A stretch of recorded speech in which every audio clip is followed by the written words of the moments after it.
अस्सलामुअलैकुम। अब तक खबर के साथ मैं हूं आसफा जहरा। सबसे पहले अब तक हेडलाइंस।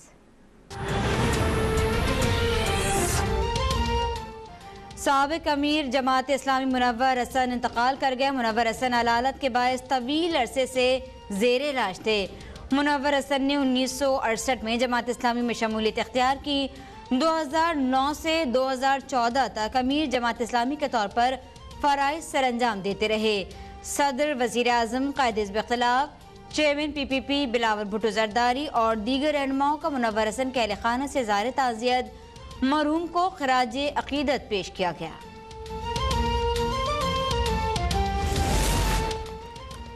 शदीद गर्मी में के इलेक्ट्रिक की हट धर्मी जारी। कराची में 10 से 14 घंटे की लोड शेडिंग, शहरियों का जीना मुहाल। तर्जमान वजारत बिजली ने के इलेक्ट्रिक की जानिब से फर्नेस ऑयल की फराहमी में तातुल का इल्ज़ाम मुस्तरद कर दिया। तर्जमान के मुताबिक हुकूमत ने मुकामी तौर पर दस्तयाब 80% फर्नेस ऑयल की इलेक्ट्रिक को बिजली की पैदावार के लिए फराहमी कर दी है। हुकूमत ने के इलेक्ट्रिक को इजाफी 500 मेगावाट बिजली फराहम करने की पेशकश की, लेकिन के इलेक्ट्रिक का सिस्टम इजाफी बिजली उठाने की सलाहियत ही नहीं रखता। के इलेक्ट्रिक ने तरसील और तकसीम के निज़ाम में बेहतरी के लिए सरमायाकारी नहीं की।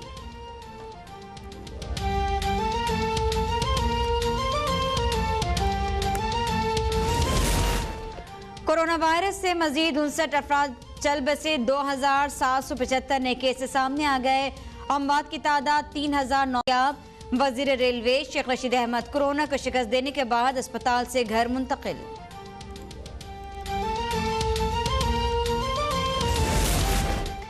जून के आखिर तक कोरोना के 3 लाख मरीजों का इम्कान था। हुकूमत के बरवक्त इक़दामात से मरीजों की तादाद में कमी आ गई।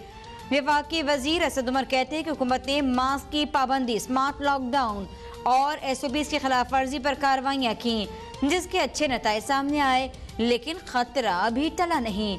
एहतियात न की गई तो कोरोना के मरीजों में दोबारा इजाफा हो सकता है। जून के आखिर तक 1000 ऑक्सीजन बेड्स तमाम सूबों को फराहम कर देंगे।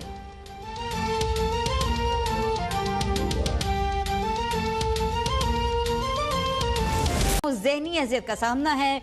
मोदी की हिंदुत्व हुकूमत के अहकामात और मकबूजा कश्मीर में काबिज भारतीय अफवाज मजालिम ढा रही हैं। आलमी बरादरी की इंसानी हुकूक के खिलाफ वर्जी और मजालिम पर खामोशी नाकाबिल कबूल है। वज़ीर आज़म इमरान खान आज आज़ाद कश्मीर में कोहाला हाइड्रो पावर प्रोजेक्ट मनसूबे का इफ्तिताह और एहसास प्रोग्राम के तहत चेक तकसीम करेंगे।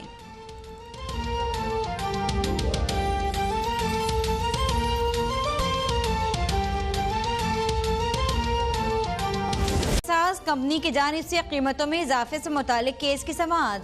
चीफ जस्टिस ने रिमार्क दिए कि पाकिस्तान में अद्वियात साजों का बहुत बड़ा माफिया है। हुकूमत को मालूम ही नहीं कि करना क्या है। हुकूमत सिर्फ कागजी कार्रवाई करती है, फैसला करने की हिम्मत नहीं। फैसले करने के लिए मामला हमारे गले डाल दिया जाता है। अद्विया साज कंपनियां खाम माल खरीदारी के नाम पर सारा मुनाफा बाहर भेज देती हैं। ड्रग कहती है मुट्ठी गर्म करो तो सारा काम हो जाएगा।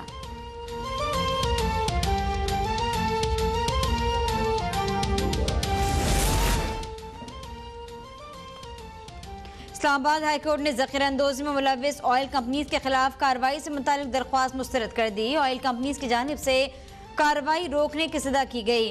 अदालत ने अपने फैसले में हुकूमत को कार्रवाई जारी रखने की इजाज़त दे दी। फैसले के मुताबिक मुताल्लिका इदारे इंक्वायरी के दौरान कानून पर सख्ती से अमल करेंगे। दरख्वास्त गुजार कंपनी या उसके मुलाजमीन को बेजा हरासा न किया जाए। शफाफ तहकीकात के उसूलों को मद्देनजर रखते हुए केस के दौरान बयानबाजी न की जाए। पेट्रोल कंपनीज को तहकीकाती इदारों से मुकम्मल ताउन की हिदायत।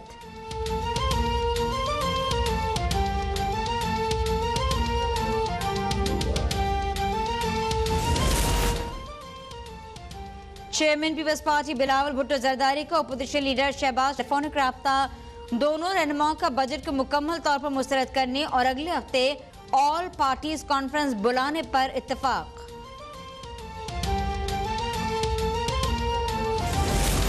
स्पीकर असद कैसर की जेर सदारत कौमी असम्बली का इजलास, तमाम मुतालबात ज़र मंजूर। एहसन इकबाल कहते हैं कि काबीना डिवीजन पर कटौती तहरीकें पेश की गई है। रियासत मदीना बनाने के दावेदारों ने कहा था कि छोटी काबीना बनाऊंगा। आज पाकिस्तान की तारीख की सबसे बड़ी काबीना है जिसका बोझ अवाम उठा रही है। किसी काबीना के लतीफ़े इतने मशहूर नहीं हुए जितने इस काबीना के अरकान के लतीफ़े मशहूर हैं।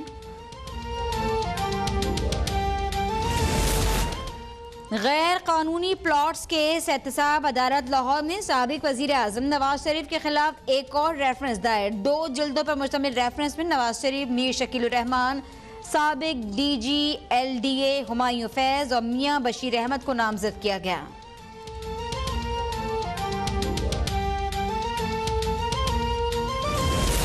सियालकोट में हाउसिंग सोसाइटी बनाने का केस मुस्लिम लीग नून के रहनुमा ख्वाजा आसिफ नैब में पेश नहीं हुए। तहरीरी जवाब जमा करवा दिया। नैब ने ख्वाजा आसिफ को 3 जुलाई को दोबारा तलब कर लिया। नैब रावलपिंडी ने भी वज़ीर आला सिंध मुराद अली शाह को सिंध रोशन केस में 6 जुलाई को तलब कर लिया।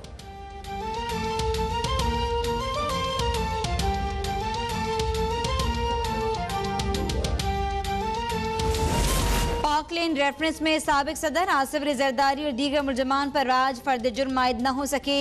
एहतसाब अदालत का नैब को कराची में मौजूद साबिक सदर जरदारी समेत तमाम मुलजमान के लिए वीडियो लिंक का इंतजाम करने का हुक्म। समाअत 6 जुलाई तक मौखर।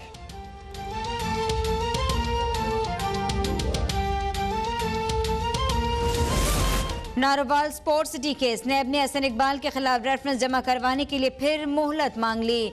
हसन इकबाल कहते हैं कि गवाह ही नहीं है तो मुझे गिरफ्तार करके 2 माह जेल में क्यों रखा गया। ये अपने आप को रिफॉर्मर साबित करने के लिए पूरे मुल्क को डाकू बना रहे हैं। नैब इंतकामी कार्रवाई करके हुकूमत के एजेंडे की तकमील करना चाहता है। इमरान खान को BRT, चीनी चोरी और अद्वियात में करप्शन का हिसाब देना होगा। कोरोना खत्म होते ही नवाज शरीफ के दिल का इलाज शुरू हो जाएगा।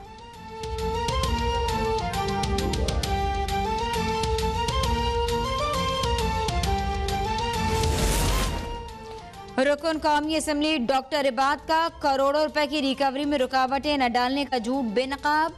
मंजराम पर आने वाली दस्तावेजात से रिकवरी रुकवाने के लिए हुक्म इम्तना लेना और धमकियां देना साबित हो गया। ऑडिट रिपोर्ट में अमीर मुकाम के भाई डॉक्टर इबाद की कंपनी में सड़कों की तामीर के लिए रकम में करोड़ों की बदउनवानी का इंकशाफ हो गया। NHA के जराये के मुताबिक अब तक 9 करोड़ रुपए वसूल किए जा चुके।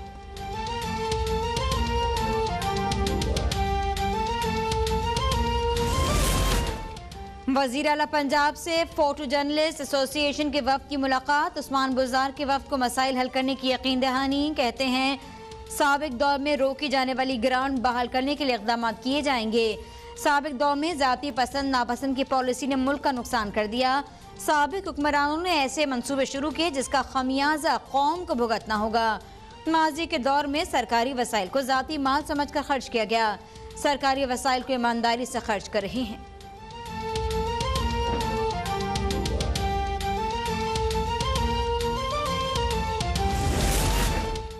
वज़ीर इत्तलात पंजाब फयाजुल हसन चौहान का ख्वाजा आसिफ को ओसामा बिन लादेन के मामले पर मुनाजरे का चैलेंज। कहते हैं 1989 में बेनज़ीर भुट्टो के खिलाफ तहरीक अदम एतमाद लाने के लिए नवाज शरीफ ने ओसामा बिन लादेन से $10 मिलियन लिए।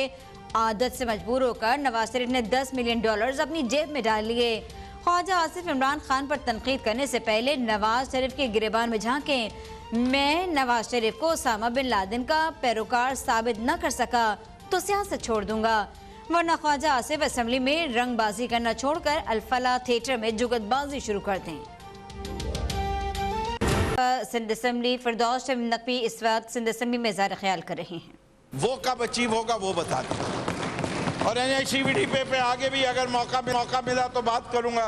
इसी तरीके से हमने बड़ी बड़ी ग्रांट्स ऐसे इदारों को दी जो कि मैं समझता हूँ बेहतरीन खिदमत कर रहे हैं, लेकिन मैं समझता हूँ सबका एहतसाब और नज़र रखना ज़रूरी है। 5.6 billion to SIUT specific projects होने चाहिए, पता होना चाहिए वो कहाँ इम्प्लीमेंट हुए नहीं हुए, उसकी रिपोर्ट कहीं ना कहीं बजट डॉक्यूमेंट्स के अंदर मिलनी चाहिए थी जो नज़र नहीं आई। 3.6 बिलियन की ग्रांट दूसरे हॉस्पिटल को दी गई इंडस को। फिरदौस शमीम नकवी इस वक्त इज़हार ख्याल कर रहे हैं सिंध असेंबली में, जबकि दूसरी जानिब वज़ीर railway Sheikh Rashid railway station Rawalpindi पर मीडिया से बात कर रहे हैं। सब कुछ पता क्या करना चाहिए, मेरी तरफ देखें और इबरत हासिल करें, अल्लाह से मदद मांगें। मेरी तरफ देखें आप और ये देखें कि मुझ पे 4 खुदकुश हमले हुए, मैंने कोई मुझे फ़र्क नहीं पड़ा। 21 दिन मैं अस्पताल में रहा हूँ, मेरा तिया पांचा हिल गया।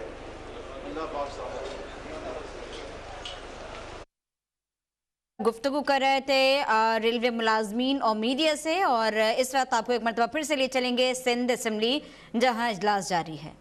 मेरे ख्याल से 5 अभी ऑपरेशनल नहीं हुए। फिर 4 लाख घरों को इमदाद देनी थी, जो कि 28 लाख लोगों को इमदाद थी कि जिससे गुर्बत कम होनी थी। जैसे कि 6 से 7 लोग फी घर हैं।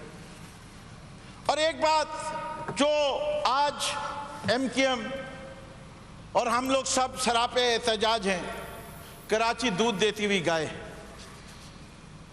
जो आप इसके साथ हशर कर रहे हैं, जो पैसे मख्तस कर रहे हैं, जो इस शहर का सूरत हाल है, तो आप एक दूध देती हुई गाय को कत्ल करने जा रहे हैं।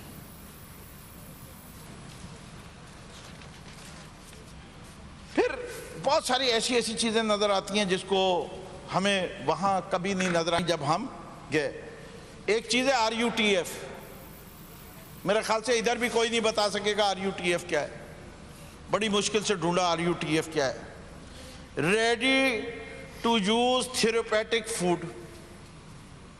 ठीक है जी, ये इस्तेमाल किस लिए होती है? फॉलिक एसिड है और डीवॉर्मिंग टैबलेट्स है। इसके लिए पैसे रखे गए और ये OTPs में इस्तेमाल होते हैं। वो OTPs का आउट पेशेंट थेरेपेटिक प्रोग्राम। बड़ा मुश्किल होता है बजट अंग्रेजी का पढ़ना। मेरे जैसे पढ़े लिखे आदमी को इतनी दिक्कत हो रही है, तो वो जो हमारे आम लोग हैं उनको क्या होता होगा, मुझे नहीं सपा। पिछले साल की फिरदौस शमीम नकवी कायदे इख्तिलाफ सिंध असम्बली इस वक्त बजट के हवाले से सिंध असम्बली में इजहार ख्याल कर रहे थे।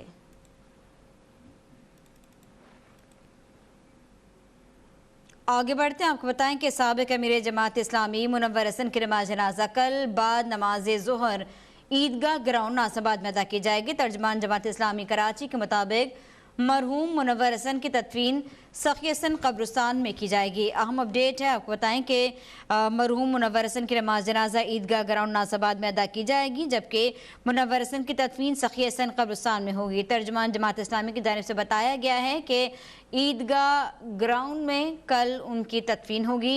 रेहान खान ने ज्वाइन किया। जी रेहान। जी बिल्कुल, तर्जुमान जमात इस्लामी की जानिब से बताया गया है कि साबिक अमीर जमात इस्लामी सैयद मुनव्वर हसन की नमाज जनाजा कल बाद नमाज ज़ोहर नाज़िमाबाद ईदगाह ग्राउंड में अदा की जाएगी, जबकि उनकी तदफीन आबाई कब्रिस्तान सखी हसन में की जाएगी। इस हवाले से जो है वो तमाम तर तैयारियां मुकम्मल की जा रही है। इस वक्त सैयद मुनव्वर हसन की जो मैयत है उसको अस्पताल से जो है फारूक आजम मस्जिद मुंतकिल किया जा रहा है, जहाँ उनको गुस्ल और कफन दिया जाएगा, जिसके बाद मैयत को जौहरीन अस्पताल के साथ खाने में मुंतकिल किया जाएगा।